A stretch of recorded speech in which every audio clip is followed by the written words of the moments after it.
বর্তমান পরিস্থিতিতে কালক্ষেপণের যে কোনো সুযোগ নাই, সেটাও আমাদের সবার বিবেচনায় রাখা প্রয়োজন। উপদেষ্টা পরিষদের সভায় 2026 সালের ফেব্রুয়ারির প্রথমার্ধে আগামী সংসদ নির্বাচন অনুষ্ঠানের বিষয়ে সরকারের সংকল্প পুনর্ব্যক্ত করা হয়। ধন্যবাদ।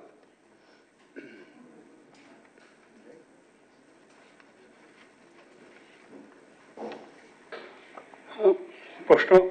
জি, আদেশটা কবে জারি হতে পারে বা কি এটা সিদ্ধান্ত কি? আমার নাম তানিম, আমি আজকের পত্রিকার রিপোর্টার। জি, কি বলেছেন? মানে যে আদেশ যেটা, সেটা আসলে কবে জারি হতে পারে বা কি সিদ্ধান্ত কি এই বিষয়ে? তো এখানে তো আমরা রাজনৈতিক দলগুলো ফ্যাসিবাদ বিরোধী আন্দোলনে ওনারা 15 বছর একসাথে আন্দোলন করেছে। আমরা ওনাদেরকে একটু সময় দিতে চাই। ওনারা একটু যেসব বিষয় উল্লেখ করলাম সেগুলো বিষয়ে নিজেরা আলোচনা করে এগ্রি করতে পারে নাকি আমরা একটু দেখি। স্যার, আমি ইউসুফ পারভিন বলছি, দৈনিক কালবেলা থেকে। জি জি,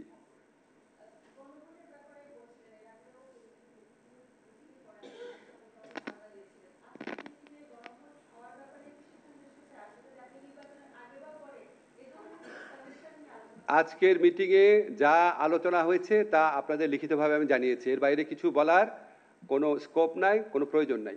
স্যার, আমার নাম মনিরুজ্জামান উজ্জ্বল। স্যার, আমার নাম ইউসুফ আরিফিন, আমি দৈনিক কালবেলার বিশেষ প্রতিনিধি। আপনারা যে 1 সপ্তাহ আলটিমেটাম দিয়েছেন দলগুলো নিজেদের মধ্যে আলাপ আলোচনা করবে, তারা যদি আলোচনা ব্যর্থ হয়, ঐক্যমত্য না পৌঁছতে পারে, সেক্ষেত্রে গভর্নমেন্টের দায়িত্ব কি হবে? গণভোট দিয়ে সরকার কি সিদ্ধান্ত নেবে? প্রথম কথা হচ্ছে, আমরা কোনো আলটিমেটাম দেই নাই, আমরা আহ্বান জানিয়েছি। আলটিমেটাম শব্দটা আমি আপত্তি করছি। আর আমরা অপেক্ষা করব, তারপর অবশ্যই সরকার সরকারের মতো অ্যাক্ট করবে। আমি একটু বলি। স্যার, আমার নাম মনিরুজ্জামান উজ্জ্বল, জাগো নিউজ থেকে বলছিলাম। গত সপ্তাহের সংবাদ সম্মেলনে আপনি বলেছিলেন যে চূড়ান্ত সিদ্ধান্ত নেবেন প্রধান উপদেষ্টা। সরকার কি তাহলে রাজনৈতিক দলগুলোর কাছে কিছুটা নতি স্বীকার করে সিদ্ধান্ত থেকে সরে এসেছে, বা কেন এই অবস্থান? আমরা তো তাহলে চূড়ান্ত সিদ্ধান্ত নিবে আমি বলেছিলাম প্রধান উপদেষ্টার নেতৃত্বে উপদেষ্টা পরিষদ, প্রধান উপদেষ্টা নেতৃত্বে উপদেষ্টা পরিষদ। এই সিদ্ধান্ত থেকে আমরা মোটেও সরে আসি নাই। রাজনৈতিক দলগুলার ঐক্যবদ্ধ সুপারিশ প্রত্যাশা করা, এটা তো আপনি আরো আপনার গুড জেস্টার হিসাবে দেখতে পারেন।